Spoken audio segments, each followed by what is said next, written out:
She told me, "I think we should take a break," right before her ex moved back to town. I said, "Okay." 6 months later, she texted wanting to talk. I replied, "I'm seeing someone else now." She showed up at my door that night. I, 28 male, need to get this off my chest because I'm still processing what happened.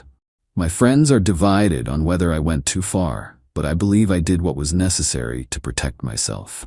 Rachel and I were together for 3 years. We lived together for the last year and a half.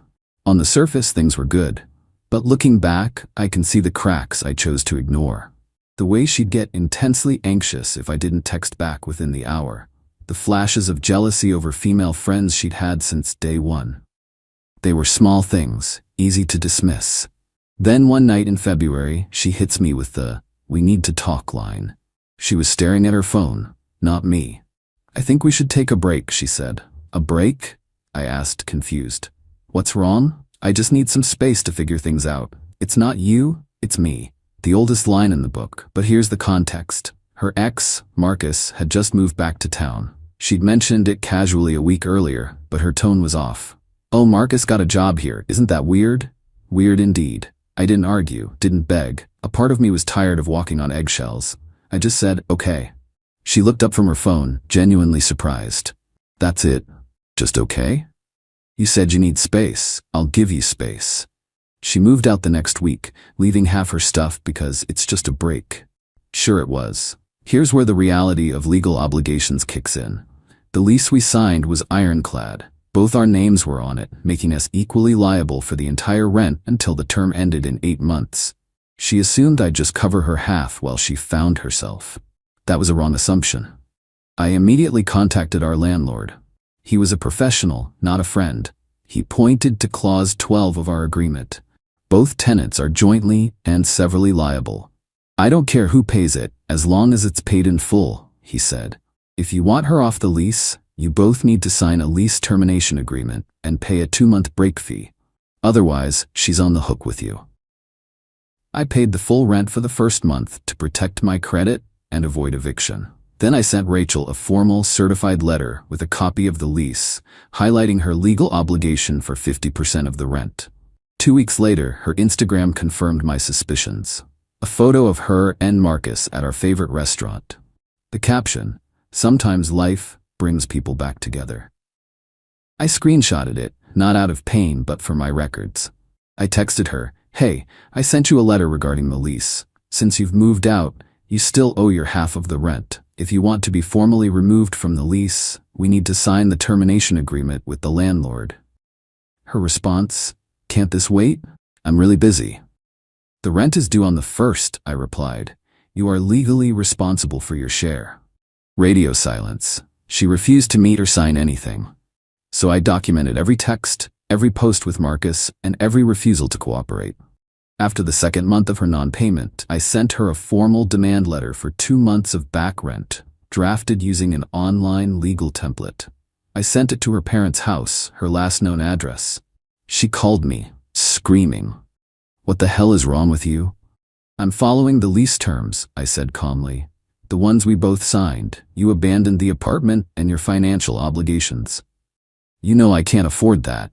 Then you should come and sign the termination paperwork. Otherwise, this debt will go to collections and damage your credit."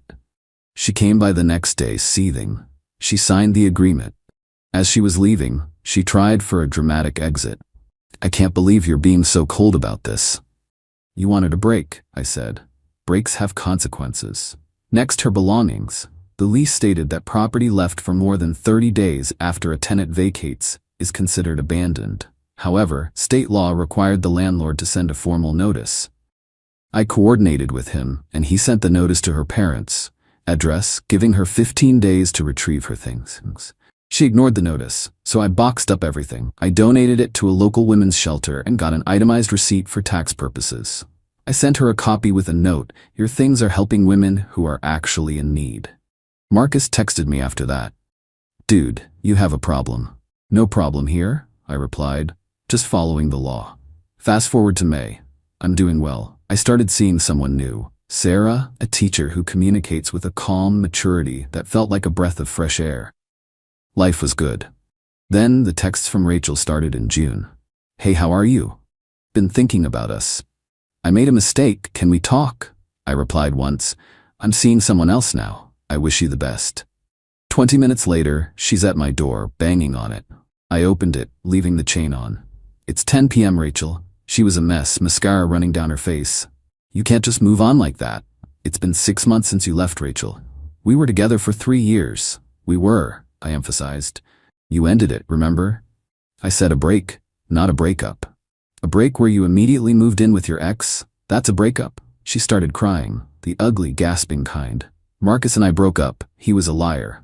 That's unfortunate, I said, my voice flat. But it has nothing to do with me. You need to leave. How can you be so cruel? I loved you. Rachel, my girlfriend is asleep upstairs. You are upsetting her, and you need to leave now before I call the police. That set her off. She started screaming about how I'd ruined her life, how I was petty, how I'd maliciously given away her things. I pulled out my phone. I'm calling the non-emergency line and filing a report for harassment. Leave. She left, but not before kicking the door and screaming that I'd regret this. I made the call and got a police report number, just in case. The next morning, I had 47 texts ranging from apologies to threats. I screenshotted them all, then blocked her number. The harassment escalated. She showed up at my gym. She bumped into me at my coffee shop. Then she crossed a line. She found out where I worked and called my boss, claiming we had a domestic situation and she was concerned about my mental stability. My boss, a decent guy, called me in. I showed him everything. The texts, the police report, the documentation of her non-payment. He was appalled. Get a restraining order, he said. Yesterday. I hired a lawyer who confirmed I had a strong case for harassment. She drafted a formal cease and desist letter, which we sent to Rachel's parents' house. Her dad called me, furious. She just wants closure, he yelled. Sir, she chose her closure when she left. I have moved on. Your daughter is harassing me, and if it continues, I will pursue a protective order. He hung up. The direct contact stopped, but she started a smear campaign on social media, posting vague accusations of emotional and financial abuse. Sarah, my girlfriend, was my rock, but I could see the toll it was taking. This is a lot, she said one night, her voice trembling slightly. It's starting to scare me, to be honest. Maybe your boss is right about that restraining order. She was right. I was being too passive. Update 1. 2 weeks later, my hesitation proved to be a mistake.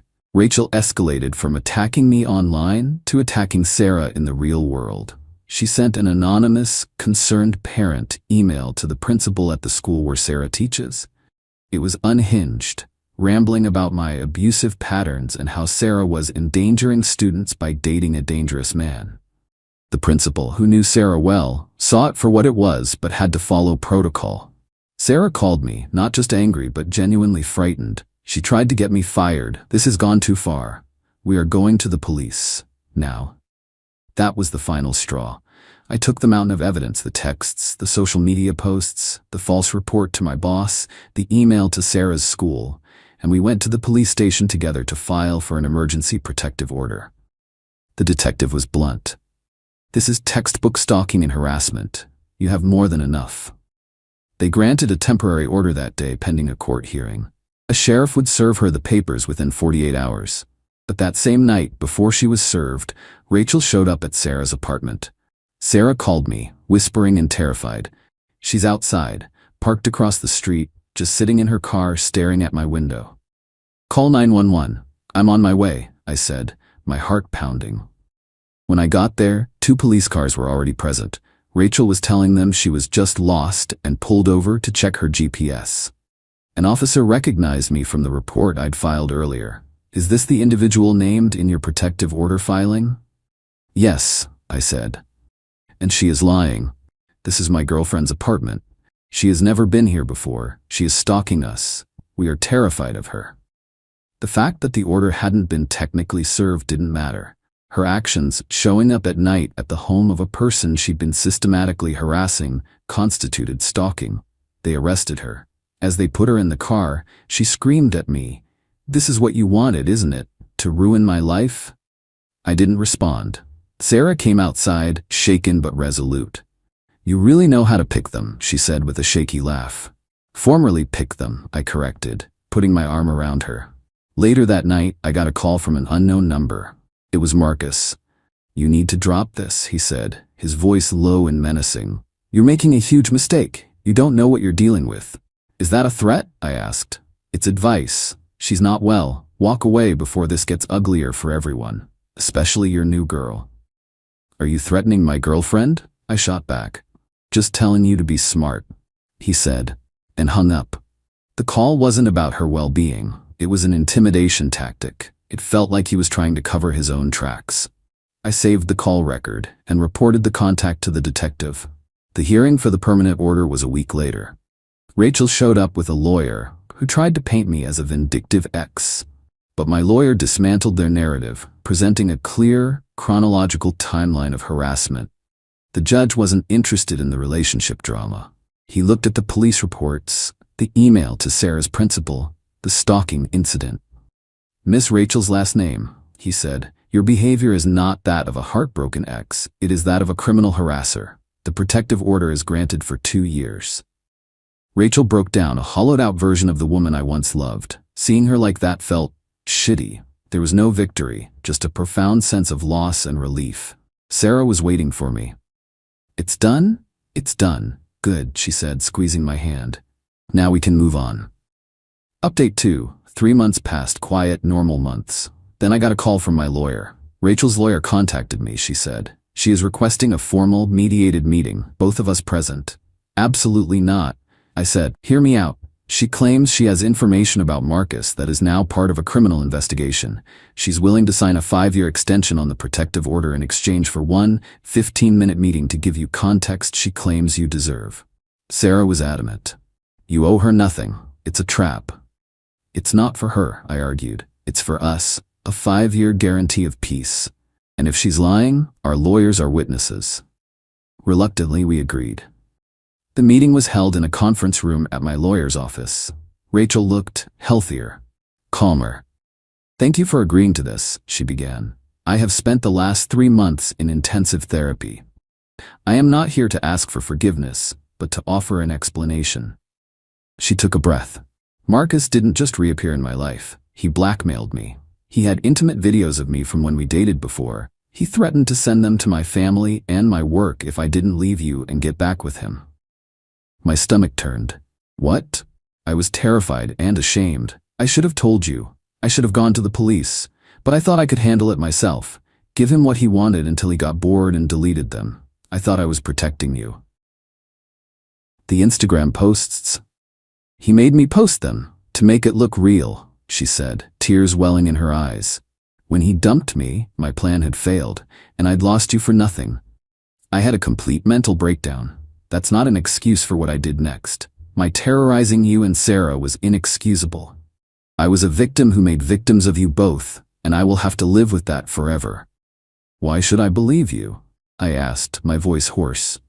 Her lawyer slid a document across the table. It wasn't screenshots. It was a copy of an official police report she had filed against Marcus for extortion and blackmail dated 2 months prior. The report listed me as a collateral victim. "They are building a case against him," she said quietly. "I needed you to know the truth, not to change anything, but because you didn't deserve to be left with a lie." Her lawyer spoke. "As agreed, my client will sign the 5-year extension. She has also written letters of apology to you and to Miss Sarah. We will only send them with your consent." The meeting ended. I felt hollowed out. I told Sarah everything that night. She listened, her expression a mixture of horror and resolve. "That's monstrous," she said. "What he did to her is a crime. But she's right about one thing. It doesn't excuse what she did to us. The fear she caused was real. My sympathy for her has its limits." She was right. I accepted the 5-year extension. We consented to receive the letters. But that was the end of it. The chapter was closed. Update 3. It's been 2 months since the meeting. Marcus was arrested in another state. Turns out, Rachel wasn't his only victim. He'd blackmailed at least 4 other women. He's facing a long list of felony charges. Rachel testified against him. The apology letters arrived via our lawyers. They were raw and honest. Rachel took full responsibility for the trauma she caused, explaining her breakdown without using it as a shield. Sarah read hers and said, "I'm glad she's getting help. I hope she finds peace. but I'm also glad for that 5-year order. We moved in together last month, a new place, a fresh start. Last week, I ran into Rachel's mom at the grocery store. I tensed up, but she approached me cautiously. "I won't keep you," she said, her voice strained. "I just needed to say what happened. It was for the best." Her therapist said she had to hit rock bottom to start climbing. The arrest, the order, it forced her to get the help she desperately needed for her anxiety and depression. "I'm glad to hear she's doing better," I said, and I meant it. "She is," her mom said with a sad smile. "Thank you." She turned and walked away. It wasn't a neat, happy ending. It was an awkward, painful acknowledgement of a shared disaster. Here's what I've learned. Red flags are warnings. A partner's intense anxiety or jealousy isn't a sign of passion. It's a sign of instability that can curdle into something dangerous. Taking a break is a conversation, not a declaration. If someone won't give you reasons, their silence is the reason. Document everything. Protect yourself legally. It's not about being petty. It's about being prepared. Involve professionals. Don't try to handle stalking or harassment yourself. Lawyers and law enforcement are tools for your safety. Mental illness explains behavior. It does not excuse it. Someone can be both a victim and a perpetrator. You are not obligated to absorb their trauma or forgive their abuse. Closure is a myth. It doesn't come from one conversation. It's built over time, with distance and new, healthier experiences. Rachel's 5-year order is in effect. Marcus is going to prison. Sarah and I are building a quiet, stable life. It's not a happy ending or a sad one. It's just an ending that gave way to new beginnings. Trust your gut, protect yourself, and never let someone make their crisis your emergency. I'm closing this account now. The past is in the past. Thanks for listening.